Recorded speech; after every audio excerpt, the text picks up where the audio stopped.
Hi മക്കളെ, എല്ലാവർക്കും മാഷൻ ടീച്ചറിന്റെ മറ്റൊരു പുതിയ വീഡിയോയിലോട്ട് ഒരിക്കൽ കൂടി സ്വാഗതം. അപ്പോൾ നമ്മുടെ പരീക്ഷയ്ക്ക് വേണ്ടിയിട്ടുള്ള റിവിഷൻ ക്ലാസ്സുകളൊക്കെ നമ്മൾ തുടങ്ങി കഴിഞ്ഞു അല്ലേ. കഴിഞ്ഞ ദിവസം നമ്മൾ മാത്സുമായിട്ട് ബന്ധപ്പെടുത്തിയിട്ടുള്ളൊരു വീഡിയോ ചെയ്തിട്ടുണ്ടായിരുന്നു. അപ്പോൾ അതെല്ലാ മക്കളും കണ്ടിട്ടുണ്ടാവും എന്ന് വിചാരിക്കുകയാണ്. ഇപ്പോൾ ആരെങ്കിലും കാണാത്തതായിട്ടുണ്ടെങ്കിൽ നമ്മുടെ ചാനലിൽ കയറിയ മക്കൾക്ക് റിവിഷൻ ക്ലാസ് ഒക്കെ കിട്ടുന്നതായിരിക്കും കേട്ടോ. ഓക്കെ മക്കളെ, അപ്പോൾ ഇന്ന് ടീച്ചർ എത്തിയിട്ടുള്ളത് 3ാം ക്ലാസ്സിന്റെ EVSുമായിട്ടാണ്. അപ്പം കൂട്ടുകാർ EVSൽ കൂട്ടുകാരുടെ ഫസ്റ്റ് പാഠഭാഗത്ത് നിന്ന് എന്തെല്ലാം കാര്യങ്ങളാണ് നിങ്ങളുടെ എക്സാമിന് പഠിക്കേണ്ടത് എന്നാണ് ടീച്ചർ പറയാനായിട്ട് പോകുന്നത്. അപ്പോൾ ഇന്നത്തെ ക്ലാസ്സിൽ ടീച്ചർ പറയുന്ന കാര്യങ്ങളൊക്കെ നമുക്ക് ഒരുപാട് മുന്നത്തെ വർഷങ്ങളിൽ ഇതേ മോഡലിലെ ക്വസ്റ്റ്യൻസ് ഒക്കെ നമുക്ക് വന്നിട്ടുണ്ടായിരുന്നു. ഇപ്പൊ നമ്മുടെ ടെക്സ്റ്റ് ബുക്ക് ഒക്കെ മാറി വന്നതാണ് അല്ലേ. പക്ഷെ നമ്മൾ ആദ്യം പഠിച്ചിട്ടുള്ള കാര്യങ്ങളൊക്കെ എന്നെയാണ് നമ്മൾ ഇപ്പോഴും പഠിക്കുന്നത്. കുറച്ച് കാര്യങ്ങളൊക്കെ മാറ്റുള്ളൂ. അപ്പൊ നമുക്ക് എന്ത് ചെയ്യാം, മുന്നേ ചോദിച്ചിട്ടുള്ള കുറേ കാര്യങ്ങളുണ്ട്. അപ്പൊ അതൊക്കെ ഒന്ന് ടീച്ചർ പറയാം കേട്ടോ.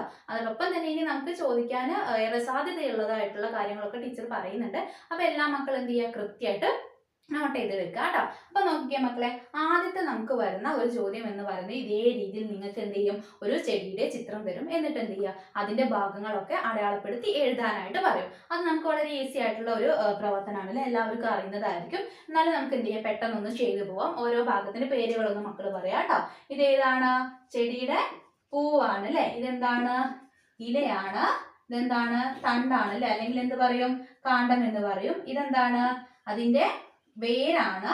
പിന്നെന്താണ്, അതിന്റെ കായുണ്ട് അല്ലെ, കായുണ്ട്. ഓക്കെ, അപ്പൊ ഇതേ രീതിയിൽ എന്ത് ചെയ്യുക, ചെടിയുടെ ഓരോ ഭാഗങ്ങളുടെ പേരുകൾ മക്കള് കൃത്യമായിട്ട് പഠിച്ചിരിക്കുക കേട്ടോ. അത് നമുക്ക് ചോദിച്ച് കണ്ടിട്ടുള്ളതാണ്. അപ്പൊ മക്കൾ എന്ത് ചെയ്യുക, നന്നായിട്ട് ഓർത്തിരിക്കുക. പിന്നെ മക്കൾക്ക് ഇവിടെ നിന്ന് വരുന്ന മറ്റൊരു ചോദ്യം എന്ന് പറയുന്നത്, നമ്മുടെ പാഠഭാഗത്ത് നമ്മൾ കുറെ ക്ലാസിഫിക്കേഷൻ പഠിച്ചിട്ടുണ്ട് അല്ലെ. അതായത് കുറ്റിച്ചെടികളെന്നും അതുപോലെ തന്നെ ഔഷധികളെന്നും മരങ്ങളെന്നും പിന്നെ അതുപോലെ തന്നെ വള്ളിച്ചെടികളെന്നും എന്നൊക്കെ പറഞ്ഞിട്ട് നമ്മൾ ഒരുപാട് ക്ലാസിഫിക്കേഷൻസ് പഠിച്ചിട്ടുണ്ട്.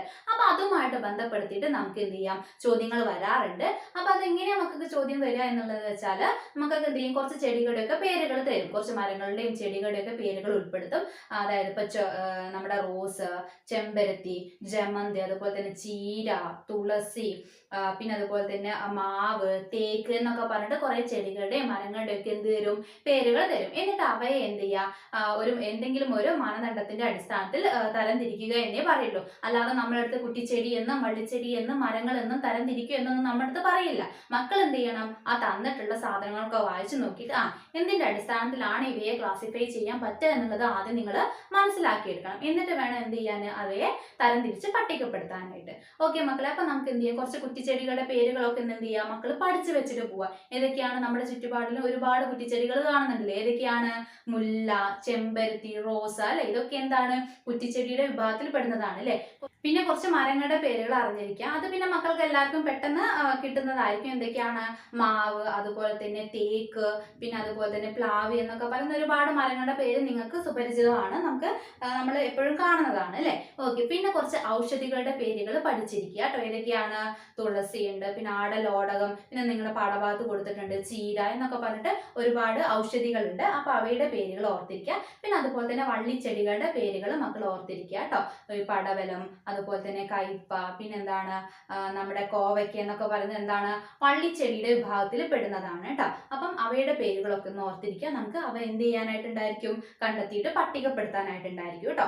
പിന്നെ മക്കള് അറിഞ്ഞിരിക്കേണ്ട മറ്റൊരു കാര്യം എന്ന് പറയുന്നത്, വിത്ത് മുളച്ചുണ്ടാവുന്ന സസ്യങ്ങളുണ്ട്, അതുപോലെ തന്നെ തണ്ട് നട്ടിട്ടുണ്ടാവുന്ന സസ്യങ്ങളുണ്ട്, പിന്നെ ഇല മുളച്ചുണ്ടാവുന്ന സസ്യങ്ങളുണ്ട് അല്ലെ. അങ്ങനെ വിവിധ രീതിയിലാണ് സസ്യങ്ങൾ എന്ത് ചെയ്യുന്നത്, വളർന്നു വരുന്നത്. അപ്പൊ എന്ത് ചെയ്യുക, അവയുടെ പേരുകളൊക്കെ ഒന്ന് മക്കള് പഠിച്ചിരിക്കുക. ചിലപ്പം ടീച്ചർ നേരത്തെ പറഞ്ഞ പോലെ തന്നെ എന്ത് ചെയ്യാം, ഇതേ രീതിയിൽ സസ്യങ്ങളുടെ പേരുകൾ തന്നിട്ട് അവയെ ക്ലാസിഫൈ ചെയ്യാനൊക്കെ, അതായത് വിത്ത് നട്ടുണ്ടാവുന്ന, തണ്ട് മുളച്ചുണ്ടാവുന്നവ എന്നൊക്കെ പറഞ്ഞിട്ട് ക്ലാസിഫൈ ചെയ്യാനായിരിക്കും. അല്ലെങ്കിൽ നിങ്ങൾക്ക് പട്ടിക തന്നിട്ട് അത് പൂർത്തീകരിച്ച് എഴുതാനായിരിക്കും പറയാ കേട്ടോ. ഓക്കെ മക്കളെ, അപ്പൊ എന്ത് ചെയ്യാം, അതൊന്നും മക്കൾ ഓർത്തിരിക്കുക. എല്ലാവർക്കും അറിയുന്ന കാര്യമാണ്, നമ്മൾ ഒരുപാട് പ്രവർത്തനങ്ങളൊക്കെ ചെയ്തിട്ടുള്ളതാണ് അല്ലെ.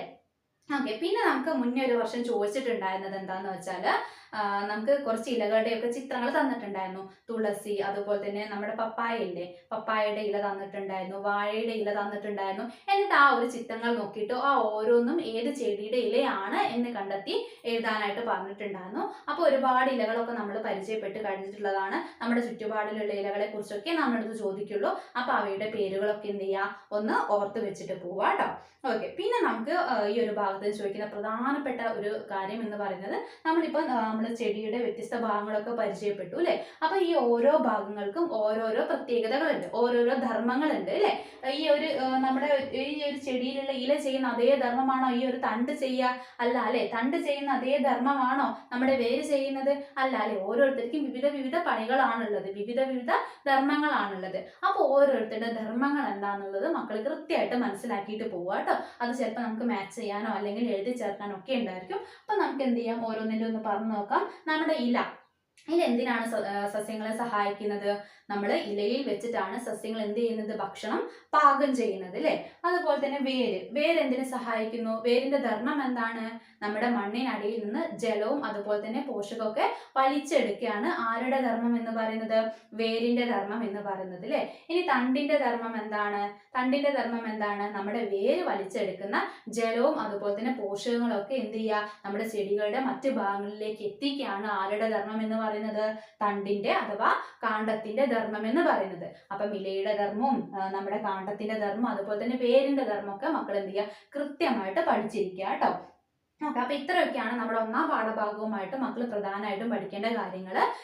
ഇനി ഇതുപോലെ തന്നെ മക്കളുടെ മറ്റ് വിഷയവുമായിട്ട് ബന്ധപ്പെടുത്തിയിട്ടുള്ള കൂടുതൽ വീഡിയോസ് ഒക്കെ നമ്മുടെ ചാനലിലോട്ട് അപ്ലോഡ് ചെയ്യുന്നതായിരിക്കും. അപ്പൊ എല്ലാവരും എന്ത് ചെയ്യുക? പരീക്ഷയ്ക്ക് വേണ്ടിയിട്ട് നന്നായിട്ട് തന്നെ തയ്യാറാവുക. പിന്നെ അതുപോലെ തന്നെ നമ്മുടെ ടൈം ടേബിൾ ഒക്കെ വന്നിട്ടുണ്ടായിരിക്കും. അപ്പൊ അതനുസരിച്ച് എന്ത് ചെയ്യുക? എല്ലാവരും പഠിക്കാനായിട്ട് തുടങ്ങുക കേട്ടോ.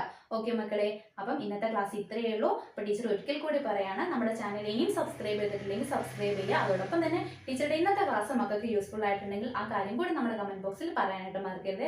ഓക്കെ മക്കളെ, മറ്റൊരു പുതിയ വീഡിയോയുമായിട്ട് നമുക്ക് വീണ്ടും കാണാം.